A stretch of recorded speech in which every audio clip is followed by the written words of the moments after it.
Everybody, welcome back to the channel. Hey, Stolo here, and I want to thank you guys for tuning in. I woke up this morning on vacation with a notification. IGN dropped a new Black Panther hands-on review, so the wife is gonna kill me later, but I had to get my hands on it, had to check it out. So without further ado, hold up, like, comment, subscribe, please. I'll keep pushing content for you guys, and I'm gonna keep giving it to you. Now, without further ado, let's get it, man. With me if you ride with me, you can slide with me if you feel like 550 on the 5 sticky, come get high with me, that's a deal, right? Ride with me if you ride with me. Alright, let's get into it. After spending 90 minutes with Marvel's Avengers' first big expansion, War for Wakanda, I'm left feeling hopeful about Black Panther's imminent introduction. He plays extremely well, seems to be part of an engaging cast and story, and there are even hints at some much-needed variety in Avengers' often repetitive core gameplay loop. Whether it will be enough to turn the whole game's ship around is an unanswerable question, but for now at least, it looks set to add a few more hours of enjoyable content to the game. It looks like they really put their work in on this one, man. Let's start with how T'Challa feels to play as. If you're familiar with Avengers, then you'll find he fits somewhere in between Black Widow and Captain America, combining the agile movement of Natasha with the heavy combo-based melee attacks of Steve. His ranged option is a great feeling throwable dagger that's not too dissimilar from Batman's batarangs in the Arkham series. These blades lower an enemy's defense as well as inflicting damage, and so it's always good to get a few of them into an opponent before choosing to move in close. This offers a tactical edge to combat that Avengers' button-bashing nature has rarely provided with its existing roster. Following up these daggers with a pounce attack is an effective series of blows that repeatedly served me well during my hands-on.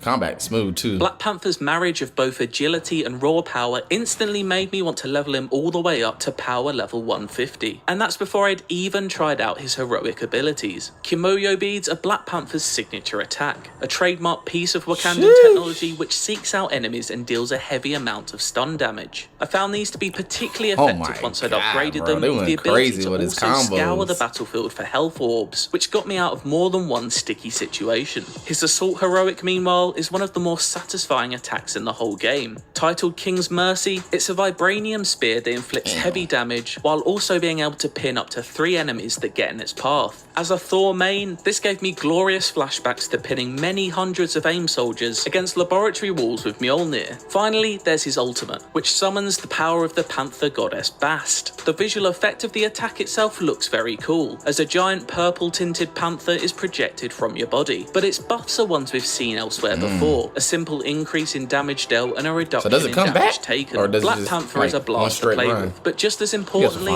he's also a great character to spend time with. This is in no small part to the performance of Christopher Judge. He sounds unrecognisable as T'Challa, especially when compared to his previous role as Kratos, but fills the shoes of this Wakandan king perfectly. That's no mean feat, considering the last person to walk in them was the outstanding Chadwick Boseman. Judge's interactions with both Okoye and Shuri provide a charming and often funny back and forth as you leap around the jungle. And the jungle is where you'll be spending most of your time, aside from when visiting the expansion's new outpost, located in a beautiful depiction of the city of Byrne in Zana. With giant panther statues guarding shiny modern skyscrapers, it's a very different location to the shield dens we've visited before. Beyond its borders, the jungle play space provides a welcome new biome to Avengers, and everything from loot chests to resource pods have been reskinned to reinforce that Wakandan feel. It's clear from the outset that Crystal Dynamics feels at home in the jungle, giving it a chance to flex its dormant Tomb Raider muscles. Nowhere is this more apparent than in the expansion's first mission, which has you enter a cave system that houses a trial to overcome and a symbol-based puzzle to solve. It's not a far cry from somewhere you'd find Lara Croft. This is an encouraging sign that the developer has bolstered the variety of gameplay, going beyond just throwing wave after wave of robots at you. That's not to say there isn't plenty of that going on as well. This is still Marvel's Avengers after all. You'll still be completing a lot of similar objectives, such as capturing control points and defending areas throughout the expansion.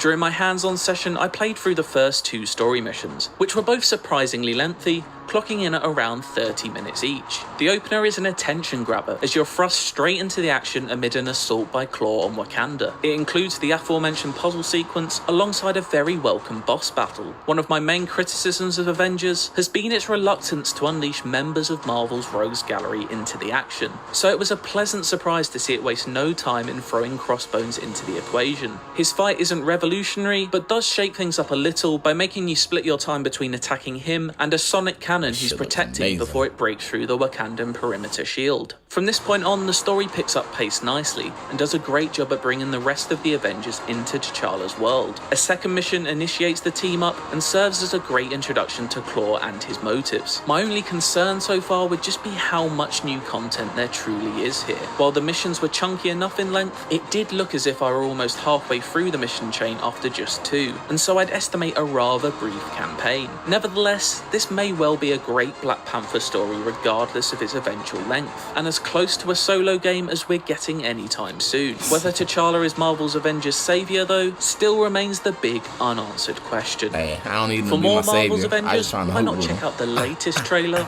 or our review of the game.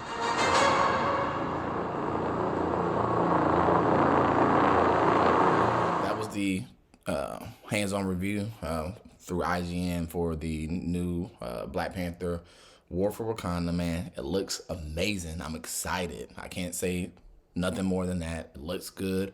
The mechanics are smooth. The powers, you know. Now, my only question is, with the King's Mercy, does that Panther, is it like a trace almost? Like it traces to somewhere and then it disappears, or does it come back? But of course we'll get more information on that. But I loved it, man. It looked amazing. I'm excited. That's all I can say is I'm excited. But I want to thank you guys for tuning in. Like, comment, subscribe. Tell me what you thought about the trailer. Let me know how excited you are. And then, you know, let's keep pushing, man. We got more stuff coming. It's only, what's today? It's only Friday. So we got 4 more days. So you know they're going to keep dropping stuff, man. But with that, let's get it. Ride with me if you ride with me, you can slide with me if you feel